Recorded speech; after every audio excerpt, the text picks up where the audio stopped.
Baik, kami dari kelompok 3 akan mempresentasikan terkait Introduction to Intrusion Detection System yang beranggotakan Mas Aris, Mas Arif, dan saya sendiri Fahmi.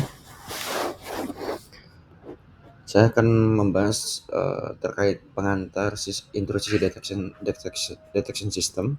Yang pertama, definisi intrusi itu sendiri itu merupakan aktivitas yang ilegal yang dilakukan oleh individu atau kelompok untuk mengakses, mencuri atau merusak data serta sumber daya sistem. Contoh kegiatan intrusi, peretasan akun, sniffing data, dan akses tanpa otoritas. Apa itu intrusion detection system? IDS adalah sistem yang dirancang untuk mendeteksi aktivitas mencurigakan dalam jaringan komputer. IDS berperan sebagai pengawas keamanan jaringan yang memberikan peringatan dini untuk mengenali potensi ancaman. Tujuannya meliputi mendeteksi aktivitas mencurigakan dalam jaringan atau sistem komputer. Kedua, mengidentifikasi berbagai jenis serangan, baik yang sudah dikenali maupun yang baru. Yang ketiga, memberikan peringatan secara cepat agar tindakan pencegahan dapat segera dilakukan. Yang keempat, menyediakan informasi dan analisis yang membantu memahami jenis dan sumber serangan.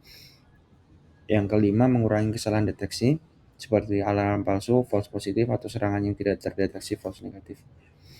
Selanjutnya, deteksi dan respon intrusi sendiri. Untuk kondisi normal,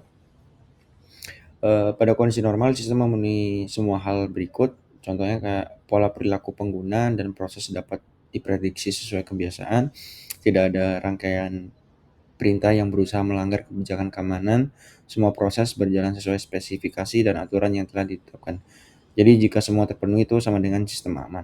Kalau kondisi terindikasi serangan, contohnya kayak sistem mencurigai adanya intrusi, mulai proses analisa anomali atau signature untuk verifikasi. Jika terkonfirmasi intrusi, maka dilakukan respon intrusi. Selanjutnya, terkait jenis-jenis intrusi detection system. Deteksi anomali based detection. Deteksi anomali bekerja dengan cara membandingkan aktivitas sistem saat ini dengan pola normal yang sudah ditentukan sebelumnya. Jadi metode ini sering menggunakan statistik atau machine learning untuk mengenali perilaku yang menyimpang secara lebih cerdas dan fleksibel. Metrik ambang atau threshold itu ketika statistik menyimpang dari normal melewati ambang tertentu, bunyi alarm atau peringatan dini gitu. Berdasarkan rata-rata dan simpang baku dari pengamatan. Lalu menentukan normal dalam deteksi anomali. Pertama, hitung rata-rata, kumpulkan data aktivitas sistem secara terus-menerus untuk mendapatkan nilai rata-rata. Lalu pola berulang, identifikasi pola operasi yang sering muncul saat sistem tidak diserang. Ketiga, korelasi kejadian, analisis hubungan antara peristiwa untuk memahami keterikatan normal. Yang keempat, tanda ketergantungan, angka peristiwa yang memiliki kaitan langsung dengan serangan sebagai potensi anomali. Yang kelima, pendekatan machine learning, latih model menggunakan data eksperimen yang sedekat mungkin dengan kondisi normal sistem. Deteksi penyalahgunaan, yaitu deteksi penyalahgunaan mencocokkan aktivitas sistem dengan pola serangan yang sudah dikenal. Metode ini efektif untuk serangan yang terdokumentasi, namun kurang mampu mendeteksi serangan baru yang belum diketahui. Deteksi berdasarkan spesifikasi. Metode ini memeriksa kesesuaian aktivitas dengan aturan dan spesifikasi sistem yang telah ditetapkan. Jika ada pelanggaran, sistem akan memberikan peringatan, dan pendekatan ini sangat penting untuk menjaga keamanan pada sistem yang bersifat kritikal. Oke, selanjutnya akan dilanjutkan oleh teman saya. Ya, sekarang kita bicara mengenai aplikasi dan arsitektur dari IDS sendiri.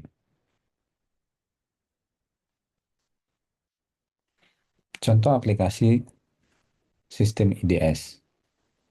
Sistem IDS ini merupakan teknologi keamanan cyber yang dirancang untuk mengidentifikasi aktivitas mencurigakan atau ancaman terhadap sistem komputer atau jaringan. Berikut adalah beberapa contoh aplikasi IDS yang telah dikembangkan untuk mendeteksi berbagai jenis ancaman. Pertama adalah deteksi anomali. Itu Intrusion Detection Expert System atau IDES. Salah satu pelopor sistem deteksi anomali, IDES memantau aktivitas pengguna dan sistem untuk mengidentifikasi perilaku yang menyimpang dari pola normal. Sistem ini ditingkatkan menjadi Next Generation Intrusion Detection Expert System atau NIDES, yang menawarkan analisa lebih canggih dan kemampuan deteksi real time. Di bagian sini juga ada Network Security Monitor atau NSM. NSM fokus pada analisis lalu lintas jaringan untuk mendeteksi anomali yang dapat mengidentifikasi serangan seperti upaya akses yang tidak sah atau lalu lintas data yang tidak biasa. Poin berikutnya adalah deteksi penyalahgunaan. Ini ada interaction detection in our time atau idiot. Sistem ini menggunakan pendekatan berbasis colored patronage, sebuah metode matematis untuk mendeteksi pola serangan yang sudah diketahui. Kemudian ada USTAT, berbasis analisis keadaan. USTAT memantau transisi keadaan sistem untuk mendeteksi aktivitas berbahaya, seperti penyalahgunaan hak akses atau manipulasi data. Dan ada ASAX, itu menggunakan pendekatan berbasis aturan atau rule base. AXA akan menganalisa log system untuk menemukan pola yang sesuai dengan definisi serangan yang telah ditentukan. Berikutnya adalah hibrida atau hybrid. Itu ada Nadir, Almos, dikembangkan oleh Los Alamos National Laboratory. Nadir menggabungkan deteksi anomali dan penyalahgunaan untuk memberikan perlindungan yang lebih komprehensif terhadap ancaman cyber. Dan ada high text, angka adaptif. Sistem ini bersifat adaptif, memungkinkan deteksi ancaman berdasarkan pola perilaku dan tantangan serangan dengan kemampuan untuk belajar dari data baru.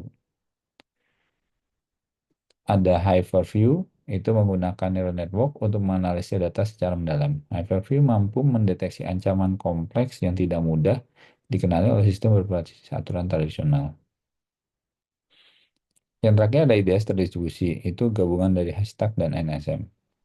Pendekatan dari kemampuan hashtag dan NSM digabungkan untuk menciptakan sistem terdistribusi yang mampu memantau jaringan secara luas, mendeteksi ancaman di berbagai titik, dan memberikan respon yang terkoordinasi.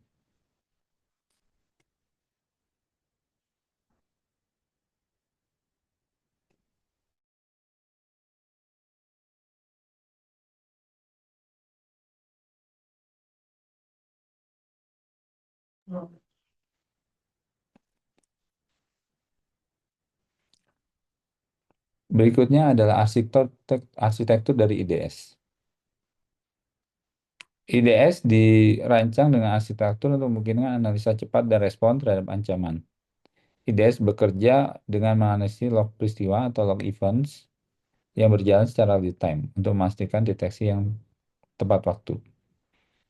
Arsitektur ini terdiri dari 3 bagian. Pertama adalah agen. Agen itu mengumpulkan log dan data dari sistem atau jaringan. Kemudian director menganalisa data untuk mendeteksi serangan, dan notifier. Notifier itu bertanggung jawab memberikan peringatan pada administrator sistem ketika ancaman terdeteksi.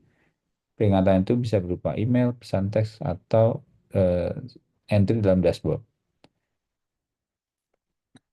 Dengan sistem arsitektur ini eh, akan memungkinkan IDS untuk beroperasi secara efisien.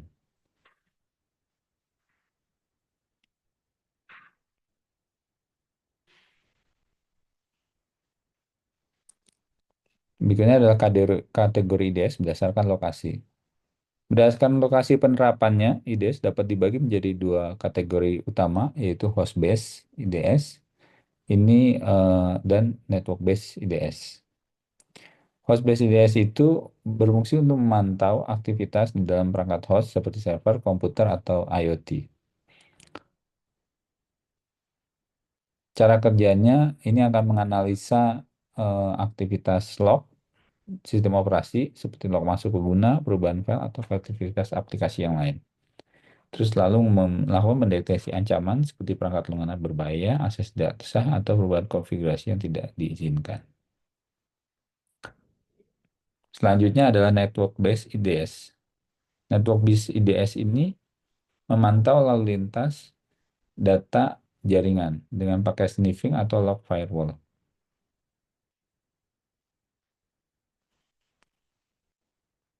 Gambaran umum aplikasi dan arsitektur IDS. Sistem berbasis sistem deteksi intrusi ini memainkan peranan penting dan memperkuat jaringan di era ancaman cyber yang terus berkembang. Dengan deteksi dengan aplikasi ini akan dengan sistem ini akan mendeteksi anomali penyalahgunaan hibrid dan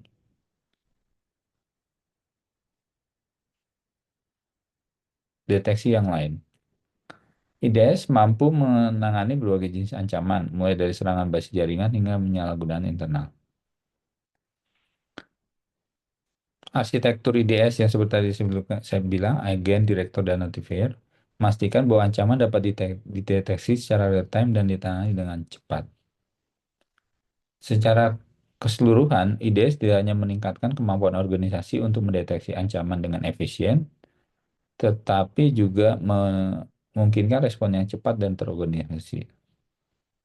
IDS akan menjadi pilar utama dalam menjaga keamanan cyber, melindungi aset digital, dan memastikan kelangsungan operasional organisasi di tengah lanskap ancaman yang dinamis.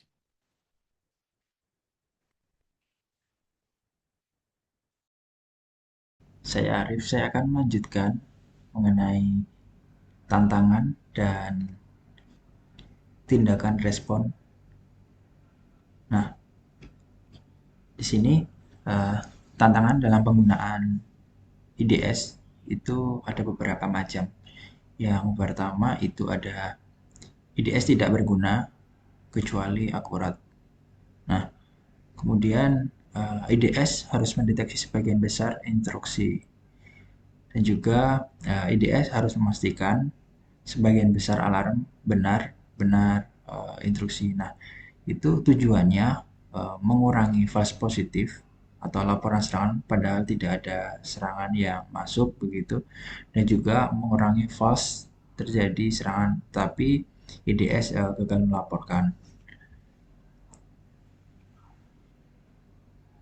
Nah, tindakan respon terhadap intrusi ini pencegahannya itu menghentikan serangan sebelum berhasil dan berusaha mendeteksi penyerang gitu. Contohnya itu ada seperti honeypot dan jailing. Nah, untuk penanganannya itu dapat dipersiapkan untuk mendeteksi serangan, kemudian mendeteksi identifikasi serangan, dan juga penahanan seperti containment serangan gitu. Dan juga ada pemusnahan serangan dan pemulihan keadaan amanan. Nah, tindakan lanjutnya itu dapat melakukan pelaporan dan tindakan pasca insiden. Apa sih containment itu? Nah, containment itu merupakan passive monitoring berguna untuk melacak tindakan penyerang dan mempermudah pemulihan dalam hukuman gitu ya. Nah, containment itu merupakan pembatasan akses untuk menurunkan hak istimewa penyerang dan melindungi informasi yang sensitif gitu ya. Contohnya itu seperti honeypot.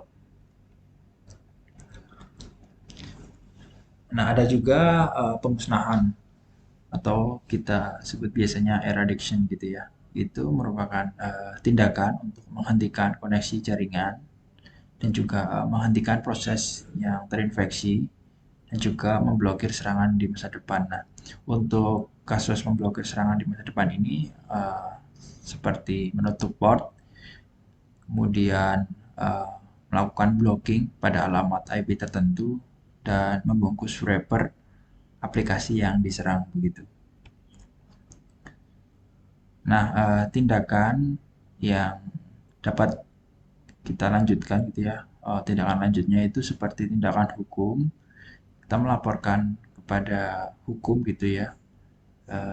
Siapa aktor itu gitu ya. Kemudian dapat juga melacak melalui jaringan. Kemudian dapat memotong sumber daya, memberitahu ISP terkait dan melakukan serangan balik gitu ya. Tetapi melakukan serangan balik itu sangat sedikit gitu ya dilakukan gitu. Ya, biasanya itu apabila sudah diketahui aktor tersebut gitu, kita melakukan tindakan hukum gitu untuk melaporkan adanya insiden ini.